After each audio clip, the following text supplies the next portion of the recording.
should be emulating. Who you should be emulating. Whose character, whose morals, whose ibadah is the example that we should be looking to. Practically, try to fill your life with being close and remembering God. That means that you understand your prayers. Connect with Allah in your prayers. Understand what your prayers, understand what you're saying. Make sure that the prayer is something that is with khushu, with awe, with reverential awe. You should come away from that prayer, each prayer, feeling different, better. Keep the company of good people. Keep the company of good people. They are the ones who will support you and encourage you to be a good person. That's part of our nature as human beings. And don't waste your time. Make good use of this very, very valuable time that you have. Interact with others, share with others, tell others about this, this way that you live. What does it mean? What is it about? Why do you think it's important? Share that knowledge. I'm not saying necessarily going out there to convert people. Just talk to people about it at least. Share with them. Help them to understand. And you, in return, will understand more yourself. So my brothers and sisters, these are some pieces of advice, alhamdulillah, about being a Muslim in university. Okay, has anyone got any questions? Any comments, anything they want to say? Yeah? Yeah, go ahead, brother. Yeah, just one question actually.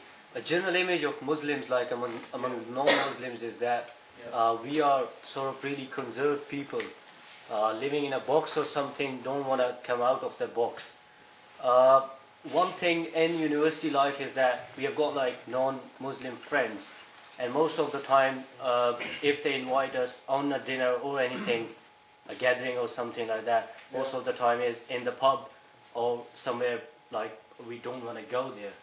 And if I say that I won't drink and I will just take some vegetarian thing, hope you might understand what I'm saying, and I go with them, because you're saying that share with them, interact with them. In the university life, especially undergraduates like us, 18 to 20 years of age, those people don't want to sit with us in a class and discuss ideas with us. That's the only way where we can talk with them. So what should be our approach towards that? Should we go to the pub and something like this and can sit and don't drink? A few days back there was a free meal for international students in a church. What I should do with that, I mean, what should be my approach towards that? It's just your comments on that. Okay. I would say, first of all, we have to be very careful. First of all, you have to know yourself. It is a great quality in a human being that they know their limitations. Myself personally, if I go to a church, I know I'm not going to be sitting there clapping and going, Jesus, and hallelujah. It's not going to happen to me, right? I know that if I go to a pub and I sit down, I feel sick just smelling alcohol. Inshallah, I am not going to drink that alcohol. I just know it's not going to happen, right? Now there are some other situations that if I was put into them, without naming what they are, but I can imagine a few, right? Where I'm not really quite so sure how well I would do in controlling myself, right? So this is very important. Your primary concern, first of all, is yourself. Your number one responsibility is you, right? That's the first thing you have to think about. It is not worth sacrificing your iman, your Islam, your obedience to Allah in order for this thing. Right? So this is the first thing. You have to know yourself. You mustn't be fooling yourself. Oh yeah, I'm going to go along to give dawah. Right? And you're not. You're just going to go and stare at the pretty girls. Right? You know it. You're not actually talk to anyone about Islam. You're not really going to give any dawah, but there's lots of those nice, blonde European girls there, and, whatever. Okay, you're just fooling yourself. Right? Okay? So don't fool yourself. Okay? So I'm not saying you can't do that, but I'm not saying you can do that. What I'm saying is you have to know your own limitations, your own capabilities, what you can be patient with, what you can't, and you have to work within those frameworks. Right? I asked a scholar who was from Saudi Arabia. This scholar specialized in the fiqh of the minorities, the people, who are minorities living in a non-Muslim country. It's a question very similar to what you asked. I asked him because it is something that had been going through my mind for years. Because when I used to visit my parents' house, it quite often happened that they would invite people around for a dinner party. And at the dinner party they would serve, alcohol. Now, I made it clear to my parents that, look, if you want me to sit with you on the table, there must be no alcohol. That's what the Prophet ﷺ said.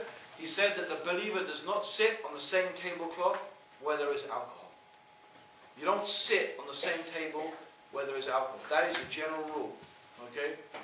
So I knew about this hadith, okay, and I asked this scholar, I said, but I know that I am as sure, I'm 99% sure that if I sat there on that table, those people would definitely begin to ask me about Islam. Because their curiosity would not be able to, they would not be able to restrain themselves, right?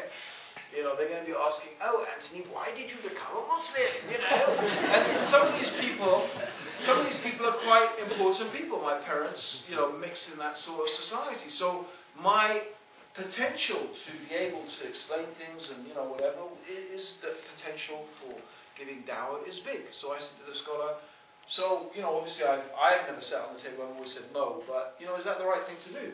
He said to me, I said, oh, and by the way, I'm not afraid at all that I would drink alcohol. I don't have any inclination to do that.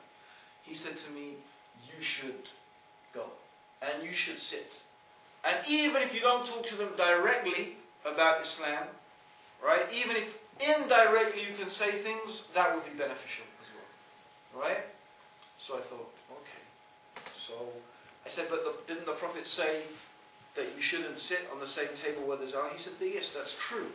But the benefit that is going to be bought from you being there and being able to talk to those people is much greater than that small amount of harm. There is a harm, there is a small amount of harm.